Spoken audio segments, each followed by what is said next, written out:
Please stay tuned for important disclosure information at the conclusion of this episode. Hi, and welcome to The Long View. I'm Dan Lefkowitz, strategist for Morningstar Indexes. Our guest this week is Mike Pyle of BlackRock. Mike is managing director and deputy head of the Portfolio Management Group, which encompasses BlackRock's fundamental and systematic investing teams across fixed income, equities, and multi-asset. He has also served as BlackRock's chief investment strategist and portfolio manager of the tactical asset allocation team. Prior to and in between stints at BlackRock, Mike served extensively in government. He held economic policy roles in both the Obama and Biden administrations, participating in summits and negotiations. Mike holds degrees from Dartmouth, Yale, and Cambridge. Mike, thanks so much for joining us in The Long View. Pleasure to be here. Thanks for having me. Absolutely. So given your background, I'd be remiss if I didn't start off with a little bit of policy. We've had so much on the policy front in 2025 between tariffs and the big, beautiful bill, government shutdown. Obviously, you served in Obama and Biden administrations. We won't ask you to get political at all, but it'd just be interesting to hear how you've been thinking about policy as a factor that impacts your investment calculus. Sure. So, I think obviously one of the big buzzwords of 2025 has been uncertainty, particularly as applied to, the policy environment. I think that is, in fact, a helpful frame. There's a reason why that word has been used so much, but I think that, we're now 6 or 7 months into the new administration, into seeing how policy is being and is going to be set. And I think we're in a place where we can, say some, more confident and fully knowledgeable things about where we are and likely where we're going. So first, on the tariffs, I'd say a couple things. One, it's very clear that this is an incredibly important policy tool for President Trump and the administration. He is using that tool in a historic way. So, the president inherited about 2.5% average effective tariff rates on the rest of the world. And today we're sitting on about 17.5%.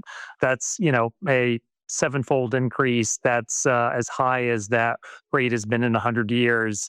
So this is a very, significant use of policy and a policy tool that the president, clearly sees as his go-to instrument. Secondly, I think we here agree with the Fed and other economic forecasters. The move to significantly higher tariffs is on the margins slowing growth this year, is on the margins increasing price levels. I think we would also observe that, unlike in the textbook, this isn't happening one time, all at once, overnight, but is playing out over a period of months and quarters, again, consistent with what we've heard from Chair Powell. The last point I would make is, this moment, I think, requires that you hold two ideas in your head at the same time that are somewhat in tension with one another. So on one hand, yes, this move towards higher tariffs, we think is leading to slower growth in the short run, is leading to higher price levels. And so in that sense, it's a negative growth and a negative inflation shock. On the flip side, the United States is still by some margin the most dynamic, the most innovative, the most resilient economy in the world, with incredible stores of, reserves in terms of that underlying credibility, stability, dynamism. And so, I think at some level, it's not surprising that while we've had these negative growth and inflation shocks, we've still seen positive growth. We've still seen positive equity market performance because the United States still has these incredibly important reserves of strength, even in the face of policy changes that, at least in the short run, probably have some growth and inflation costs. I'm curious, having been in the room where it happens, so to speak, policy making wise, are there things that you think observers, the media, or the investment community kind of misunderstand? I think that's a really good question because I think oftentimes there are difficulties of translation, frankly, from one world to another, from Wall Street to Washington, from Washington to Silicon Valley, from Washington to the media. I'd say, you know, one thing that I really work to do is highlight that for all the differences, obviously, between the parties, between this administration and the last one, there are some important threads of continuity as well. And I think one place that I would highlight, maybe two, would be, one, this idea that the United States needs to rebuild its industrial and manufacturing base for principally reasons of national security, and that we've got to take affirmative policy steps to do that. That was one of the guiding objectives of President Biden. It's one of the guiding objectives of President Trump. In a similar vein, I think both the Biden and the Trump administrations really see both the centrality of artificial intelligence, of the AI transformation, and share a belief that the United States needs to win that race and be the preeminent country on earth when it comes to leading on AI. There's plenty of difference around the policy tools that are being used to achieve those objectives. Clearly, the Biden administration had a different approach on these questions than the Trump administration in some important respects. But I think it's important for, observers, wherever they come from, to kind of cut away some of the noise and realize that there are an important set of shared objectives here around rebuilding our industrial base, around ensuring that the United States continues to define the frontier of leadership on AI. And, as a result, there's in some ways important areas of commonality that are often underappreciated when you just kind of see the cacophony in Washington day in and day out. Yeah, that's an encouraging thought for sure. Given your perspective, having been a policymaker, now an investor, it seems like the market has in many cases sort of shrugged off political risk, geopolitical risk. Why do you think that's been? So I'd say a little bit that it depends on the market that you look at. Clearly, when you look at the US equity market, obviously March and the start of April were very volatile. It was those very volatile periods, saw a significant pullback, but we've obviously seen a very substantial rally since then. And we've got US equities up on the year. You know, in some ways, I think that's at core about exactly what I was talking about a moment ago, about the importance of the AI transformation, around the extent to which US companies are leading the way in defining that. And investors around the globe in the United States and beyond want exposure to that theme, to that transformation. And I think that that is a large part of why you were seeing the positive equity market performance that we've seen since the lows in early April. You look to another part of financial markets, for example, look at the US dollar. There you see a somewhat different story. The dollar sold off alongside US equities in March and early April. Pretty unusual behavior. Typically, you think of risk off periods in stock markets as being positive for the dollar as investors look for that flight to quality. That's not what we saw in March and April. We saw the dollar pull back. But interestingly, even as stocks began to find their footing and rally again, we continued to see the dollar weaken through April, May, June before finding, it seems, a more stable footing for now in July. And so I think that divergence is really interesting because on one hand, like I said, I think the equity market performance is at core really about that AI transformation megatrend.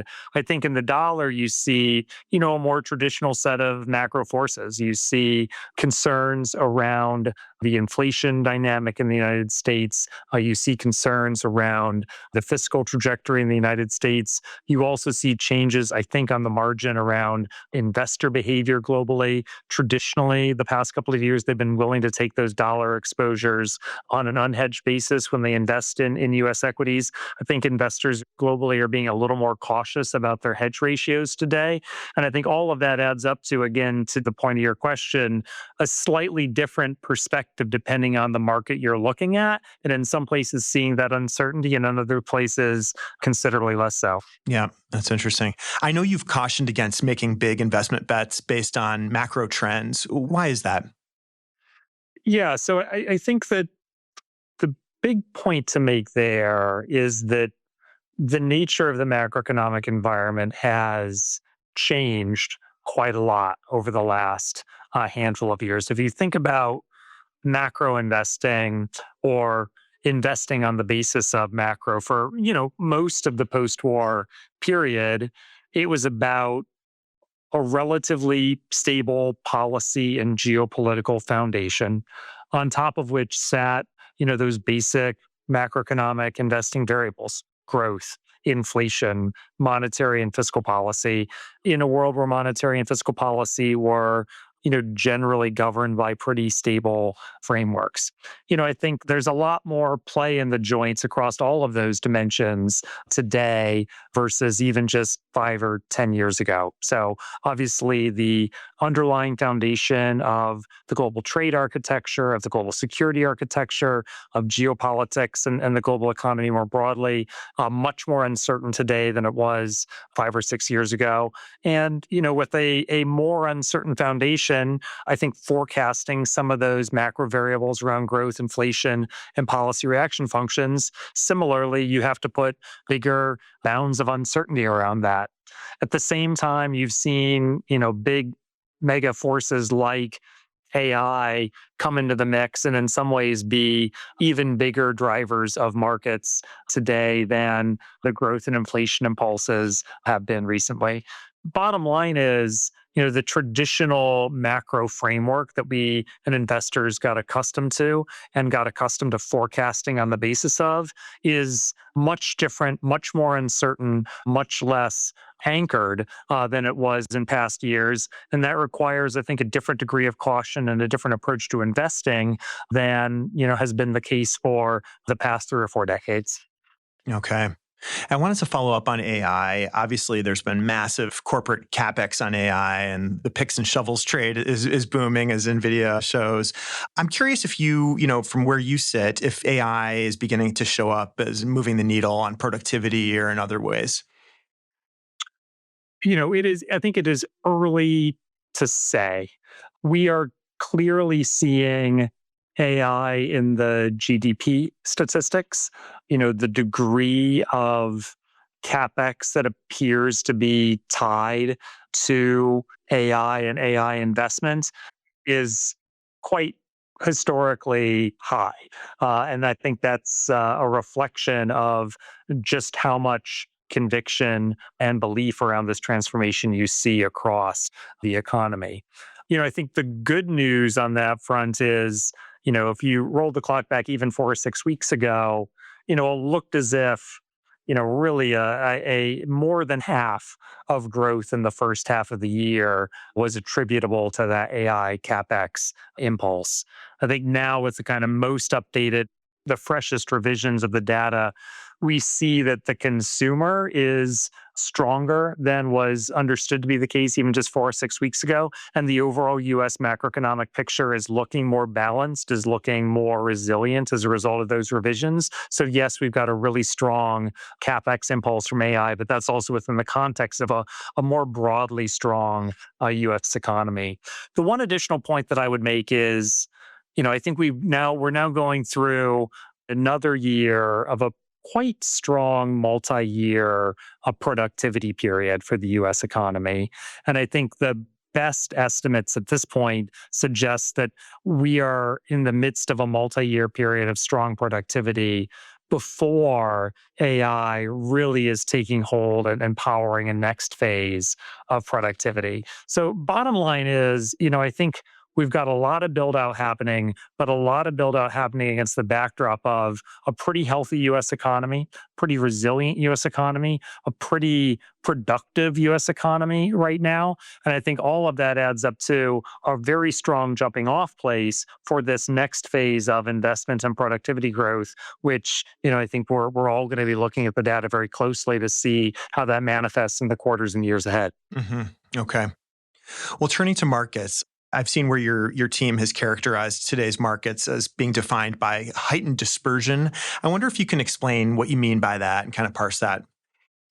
Sure. I mean, really say it goes back to what we were talking about a moment ago, that some of those very traditional anchors of the global economy, of the underlying market environment are, more unstable or more uncertain than, we've seen in some time, certainly than we saw in the 2010s. And what that means is that basically, take a given asset class like the US equity index, the gap between what the highest performing companies in that index return versus what the lowest and everything in between is greater, is wider than was the case, even just a handful of years ago. If you think about the 2010s and think about the policy environment then, very stable macroeconomic and growth environment, an environment where policymakers were really looking to compress volatility, to compress the yield curve, to push investors into greater risk. And what that meant was dispersion was very low, and the single most important variable was basically equity market beta. Today, in a world where you see less of that, you're seeing, again, kind of use that word, more dispersion around that market return to beta between the highest performing names, the lowest performing names, and everything between. What that means for investors is this is an environment where there's a lot of alpha to capture, both on the long side by identifying outperformers and on the short side by identifying those that are going to perform less well than the average. And it's a bigger opportunity set than, again, we saw during the 2010s when there was so much compression in terms of returns around the beta, really by design, by virtue of the types of policy steps that monetary policymakers, other policymakers felt were necessary to respond to the long tail post the global financial crisis. Okay, interesting. Well, taking a step back, the portfolio management group that you're part of at BlackRock spans both fundamental and systematic approaches. Maybe you can talk a little bit about those two approaches and kind of how they complement each other and come together. Yeah, I think one of the strengths of BlackRock's platform is being able to bring both fundamental and systematic strategies together and to deliver the benefits of each to our clients. But there really are different approaches to investing. I think on the fundamental side, what I tend to think of is the deep research that goes into a fundamental investment process, company by company, security by security, to gain a really differential depth of knowledge and conviction around the ability of an individual company or security to outperform really out over quarters, if not years. And the types of portfolios that tend to best reflect that are relatively higher concentration, relatively lower on number of company portfolios. On the flip side, when you think about systematic investing, the word that always springs to mind to me is a word that they regularly use, namely breadth. And the idea being that, what you want to identify is a diversified set of insights that tend to work on average across a really high number of names. And if you can package together a bunch of insights that each one of which on balance over time is going to generate outperformance when multiplied across hundreds, if not thousands of securities, and you bring those together in a balanced, diversified portfolio, then you can be in a world where you're generating consistent, resilient alpha, but doing so through a diversification of insight, diversification of those insights across a really high number of names. And so this kind of point around relatively concentrated, deeply researched portfolios versus much to use that word again, higher breadth portfolios with large numbers of insights across large number of names. Those are two really powerful ways of coming at the investment problem. I think that one thing we're working on here is how do you bring those things together? And I think one of the things that we think is promising that we've spent a lot of time on is, how do you bring systematic portfolio construction, portfolio optimization to a fundamental process?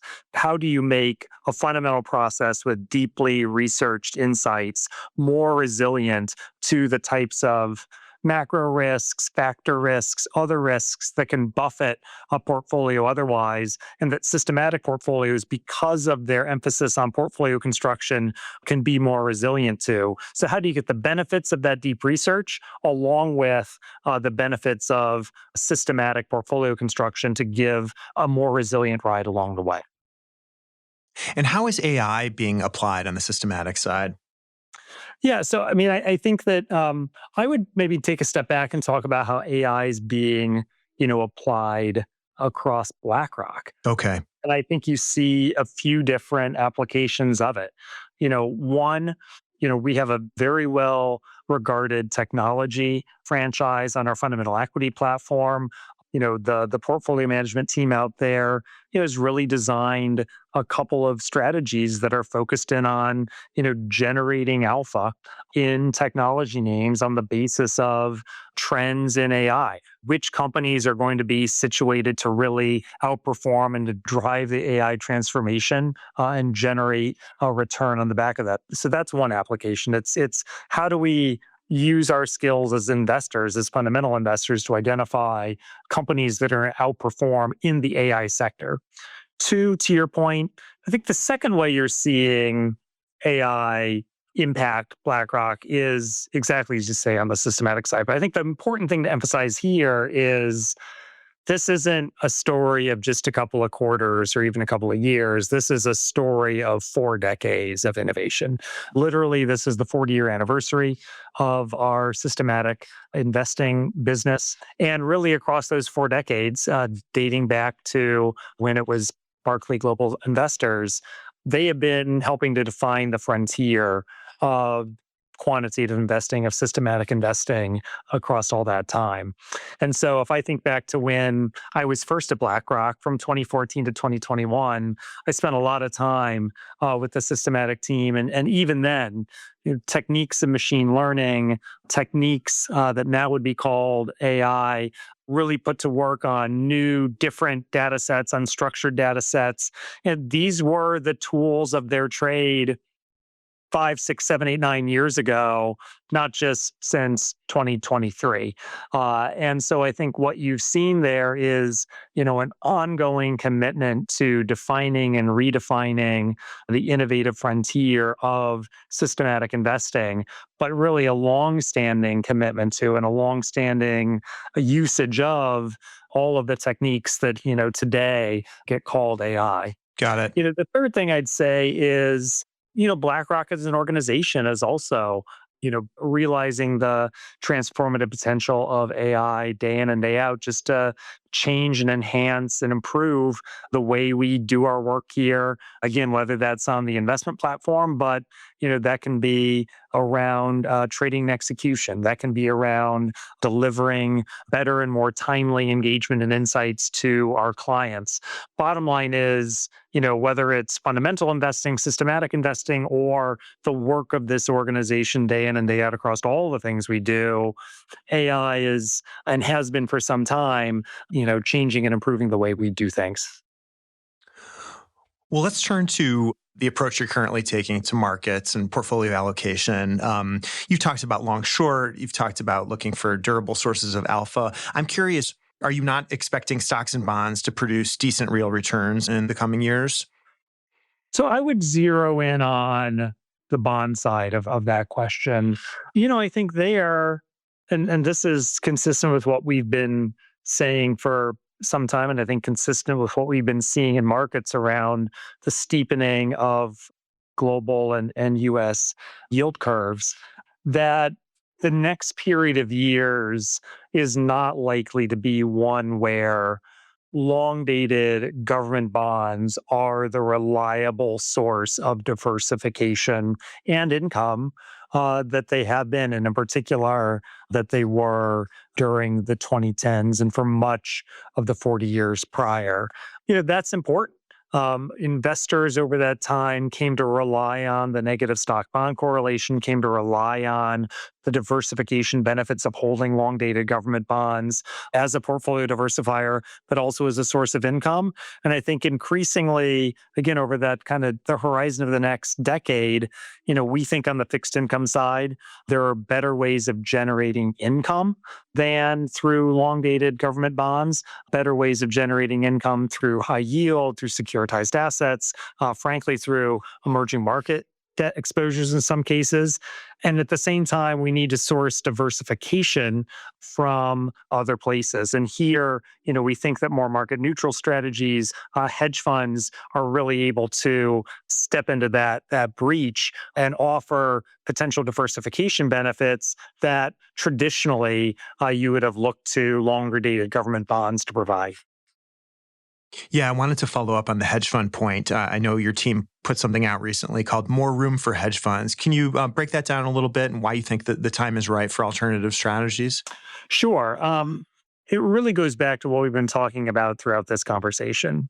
This is a historically uncertain environment from the perspective of the traditional macro anchors, the traditional macro drivers of risk and return in the economy and in markets. And, we think that that means two things. One, you can't ignore the macro, and you've got to go about managing the macro in order to generate alpha. We talk about how hedge fund strategies in particular can do that. And one way is exactly what we were talking about on the systematic side, dialing down macro risk, dialing down factor risk, getting to a truly market neutral, factor neutral setting, and really leaning on uncorrelated sources of return that are diversified across a full basket of insights, that are diversified across a high number of names, both on the long side and the short side, to produce, alpha outcomes that are uncorrelated to broader macro and market factors. So one way of going about managing macro in this new uncertain environment is just to try to take the macro out of it altogether. The other is to embrace macro as a source of alpha, as a source of return. But I think there it really requires, identifying managers that both can use traditional techniques where they're still warranted, but also navigate a much different macro environment, exactly of the type that we've been talking about. So the important point is you can't ignore macro. Either you got to not ignore it by getting it out of your investment process. You have to not ignore it by embracing it. But regardless, hedge funds, through having a really flexible toolkit, the ability to go long, the ability to go short, the ability to really look across a very wide investment opportunity set, provide the flexibility that allows you to do either of those things, however you choose to invest in this environment. But again, the important thing is you got to be macro aware. You should take one of these two approaches, and hedge funds provide a way of doing either of those things well and flexibly, given the toolkit they have. Okay. Well, I know you've mentioned BlackRock's global equity market neutral strategy, which is long short. Maybe you can talk a little bit about that approach. Yeah, sure. I mean, this is run by our systematic team. Again, an effort in a long, short way to really provide a diversified set of alpha exposures that don't have exposure to the broad market. And again, as a way of identifying alpha, as a way of identifying alpha that can be diversifying for an investor at the level of their portfolio, can replace some of the traditional types of fixed income exposures that have historically given that diversification, while also generating attractive returns overall. And that's the promise of the product. We think that's what it's been delivering. And we think it makes sense in the context of a portfolio where there's, again, just kind of less reliable diversification from traditional fixed income allocations. hmm And I wanted to zero in on the global aspect of that strategy. Obviously, global equity investing has paid off this year, but going back 10, 15 years, the US market has really been the place to be. I'm kind of curious what you're thinking in terms of allocations to international equities. Yeah. So here I would say this is one of these points where market neutrality actually really matters a lot. So, yes, 100% right. At some level, the trade of the last, not just couple of years, that last 15 years has been to be overweight the United States versus the rest of the world. But that's different than saying that there isn't alpha in other markets elsewhere in the world when you're going long and going short on a market neutral way. So investors aren't exposed to the beta of the rest of the world, but what they're able to gain access to is alpha insights that are able to make accurate forecasts about companies that are going to outperform, companies that are going to underperform, and generate return from the difference between those two things. And importantly, to the point I was making earlier, having a bigger investment opportunity set, being able to reach across global markets, just not US markets, expands the reach of the strategies that the systematic team has developed over time and expanded the number of alpha opportunities that are available to generate return for clients, again, in this market neutral way. So 100% right. The US has outperformed. We can talk about the outlook for that looking ahead. But this strategy is benefiting by being neutral to the market, but capitalizing on the expanded number of opportunities that come from being invested globally, not just in the US. Okay. Well, I'll take you up on your offer to share the outlook. A lot of folks are wondering if, this is the time to increase their allocations to international. Yeah, I mean, so what I would say is, and this goes back again to what we were talking about earlier, the principal driver of the US equity market since its lows in April, just as it has been for the last couple of years, a strong performance really is that, those exposures that are giving you access to the theme around AI transformation, the mega trend around AI transformation. And importantly, again, and this goes to the point around a more uncertain, a more unstable macro environment. You know, in some ways, we think diversification is obviously no less important than it ever has been, but getting diversification not just across geographies, but also megatrends like the AI transformation is vital for building portfolios that are going to generate the outcomes that investors want. So, what does that mean, bottom line? It means, bottom line, that continuing to be exposed to the US equity market because the US equity market is providing the exposure to this underlying theme of AI transformation that really no other equity market globally can do, still needs to be a core part of portfolios. But again, whether you're looking at geographic diversification or thematic diversification, being sure you're being thoughtful about, just how much of the US you want, just how much AI you want is a really important question as well. And building balance around that is going to be the right way of thinking about building a portfolio that can generate return, but also resilience. Hmm. What about currency diversification? You mentioned the dollar weakening earlier in our conversation. Do you think it's important for investors to diversify their currency exposure? I think that this is a particularly important point for global investors and a conversation that I regularly have when I'm abroad, whether that's in Europe or Canada or Asia. A number of investors globally allowed their hedge ratios to move considerably lower over the past couple of years as the US has outperformed. And so increasingly, they were taking US equity exposure to US assets generally on an unhedged basis. And, this year that's been a difficult spot to be. Even as the equity market, the S&P is up a little more than 13%. The dollar is down a little more than 10. And so the experience this year for a Europe-based investor, for example, of those US exposures, hasn't been the most favorable one. And so I think what it's causing investors to do is to say, you know, not is this the end of the dollar? Not am I going to bail on the dollar? But, do I want to move away perhaps from the extended degree of unhedged exposures I had to the US back towards something that looks more historically normal in terms of that hedging ratio, that balance between having US exposure, but hedging out some of the currency. Got it. Got it. Well, you mentioned alternative strategies, hedge fund like strategies. Private market investing sometimes gets thrown into that bucket as well, private equity and private credit. And this is obviously a huge trend, the convergence of public and private. BlackRock's been active in this space. I'm curious if that's part of your toolkit as well.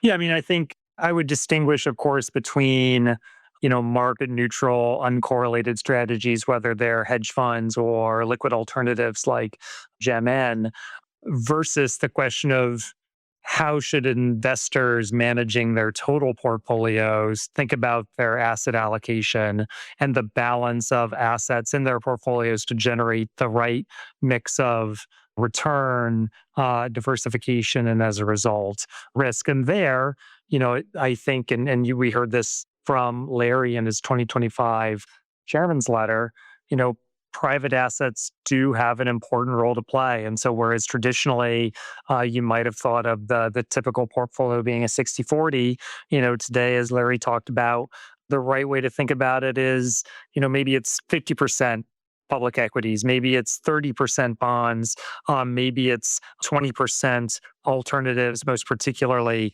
private market assets like infrastructure, private credit, real estate, and the like. And I think one of the reasons why we're seeing that trend is, that this is allowing investors to have exposures that match their liabilities, whether they're retirement liabilities for a pension or other asset owner, against the long dated nature of the returns and the income that private market investment can generate.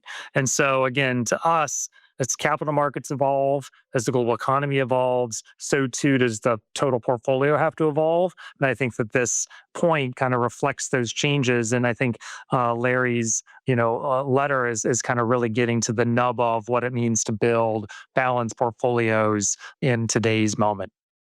Okay. Okay. An older asset, gold, has done really well this year. I'm wondering if you think gold has a place in investor portfolios. Is it something you use? So I will say I am not myself an expert on gold, but I would make a couple of observations. One, obviously, it's hard to ignore the run up we've seen, not just year to date, but over the past couple of years. To me, what it highlights is there is desire, there is hunger to identify uncorrelated assets that can provide diversification in portfolios. To me, I think the types of things we've been talking about, whether that's hedge fund and market neutral strategies, whether that's more traditional private market exposures like private credit, like infrastructure, those to me feel like responding to a similar demand for diversification, for alternative sources of return, but doing so in a way that, to me at least, feels more tractable and forecastable within that total portfolio setting.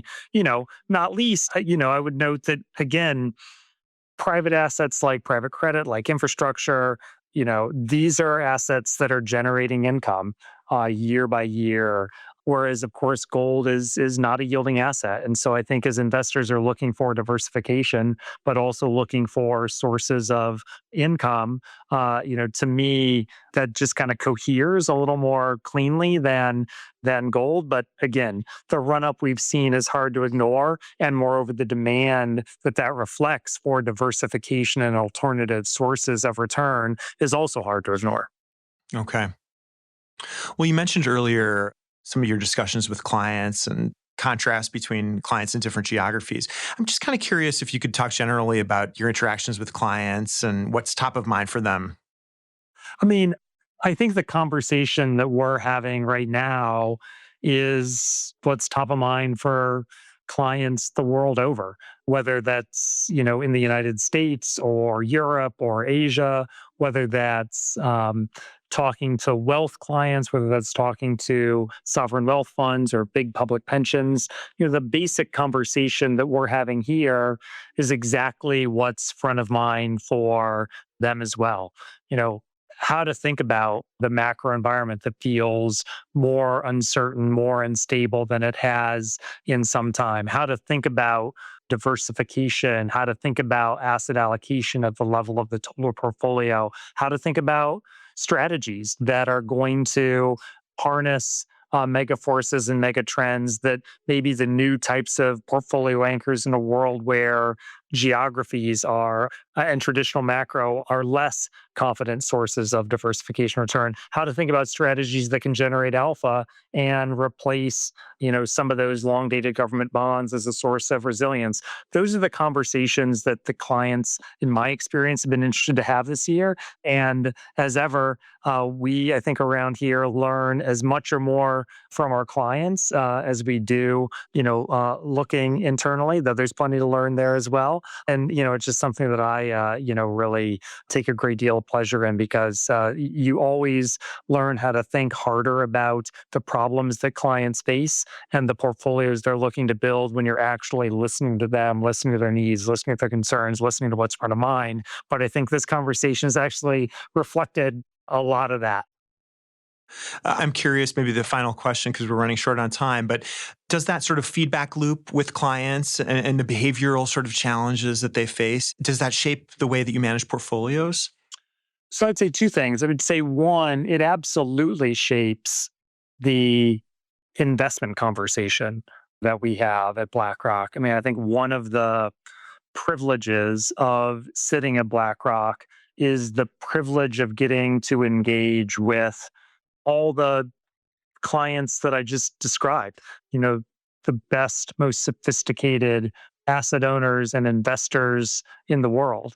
And being able to hear from them, digest what they have to say, and really think hard about what that means for what we're seeing in markets on the basis of our own tools, that we think allows us to deliver better results for them. And of course, our ears are always open for, again, the types of problems that our clients are facing, their needs in terms of solving those problems. And that's, a really important source of insight when we think about how to innovate, how to build new products can be, responsive to the needs that clients are grappling with. That's great. Well, Mike, thank you so much for joining us in the Long View. This has really been fascinating. I'm so appreciative for you having me, and I will hope we can continue the conversation some other time. Absolutely.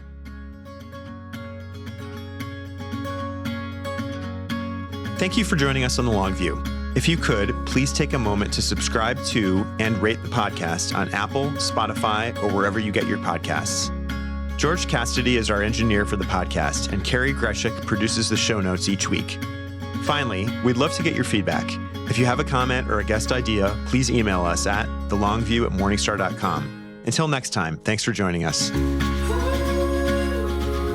This recording is for informational purposes only and should not be considered investment advice. Opinions expressed are as of the date of recording and are subject to change without notice. The views and opinions of guests on this program are not necessarily those of Morningstar, Inc. and its affiliates, which together we refer to as Morningstar. Morningstar is not affiliated with guests or their business affiliates unless otherwise stated. Morningstar does not guarantee the accuracy or the completeness of the data presented herein. This recording is for informational purposes only, and the information, data, analysis, or opinion it includes or their use should not be considered investment or tax advice, and therefore is not an offer to buy or sell a security. Morningstar shall not be responsible for any trading decisions, damages, or other losses resulting from or related to the information, data, analyses, or opinions or their use. Past performance is not a guarantee of future results. All investments are subject to investment risk, including possible loss of principal. Individuals should seriously consider if an investment is suitable for them by referencing their own financial position, investment objectives, and risk profile before making any investment decision. Please consult a tax and/or financial professional for advice specific to your individual circumstances.